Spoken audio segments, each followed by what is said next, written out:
కళ్యాణ్ గారి సినిమా ఆపే దమ్ము ధైర్యం ఎవ్వడు ఆలోచించడు. ఎందుకంటే ఫస్ట్ థియేటర్లు బేసిక్గా ముయ్యరు.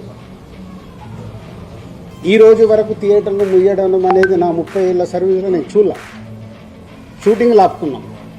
ఎందుకు మా బాధలు ఉన్నప్పుడు ఆపుకునేదైనా సాల్వ్ చేసుకోవటానికి. కానీ థియేటర్లు ముయ్యడం అనేది ఈ రోజు వరకు జరగల. అది ఎపిసోడ్ కాస్త కళ్యాణ్ గారి సినిమా మీదకి తీసుకెళ్లారు.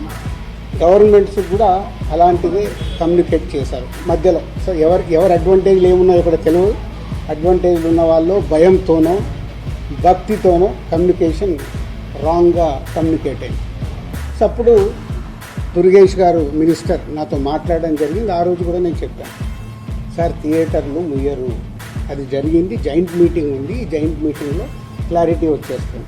జాయింట్ మీటింగ్తో అందరూ యునానిమస్గా ఒప్పేసుకొని క్లోజ్ చేశారు. బట్ ఈ లోపలనే గవర్నమెంట్ సైడ్ నుంచి గవర్నమెంట్కి వెళ్ళిన కమ్యూనికేషన్ వల్ల థియేటర్లు ఇట్లా కళ్యాణ్ గారి సినిమాని ఇలా టార్గెట్ చేస్తున్నారు, ఇలా అనేది ఒక రాంగ్ కమ్యూనికేషన్ అని నేను అనుకుంటున్నాను. మరి అది వాళ్ళకి రాంగ్గా వెళ్ళిందా రైట్గా వెళ్ళిందా నాకు తెలియదు.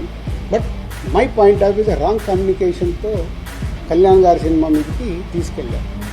మే 30 అప్పటికే భైరవం అనౌన్స్ అయింది. జూన్ 5 కమల్ హాసన్ గారి సినిమా అనౌన్స్ అయింది. జూన్ 12 కళ్యాణ్ గారి సినిమా ఉంది. జూన్ 20 కుబేరా ఉంది. సో ఈ నెలంతా కంటిన్యూగా సినిమాలు ఉన్నాయి. అలాగే జూలై 4th మేము ముందు తమ్ముడు అనుకున్నాం, మన కింగ్డమ్ అనౌన్స్ చేశారు. దానికి మేము ఇంకా జూలైలో ఇంకో డేట్ చూస్తున్నాం.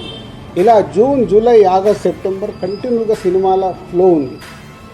ఈ టైంలో ఇండస్ట్రీని ఎలా మనం కాపాడుకోవాలి ఉన్న సినారియోలో ఏప్రిల్, మే అనేది main season for film industry.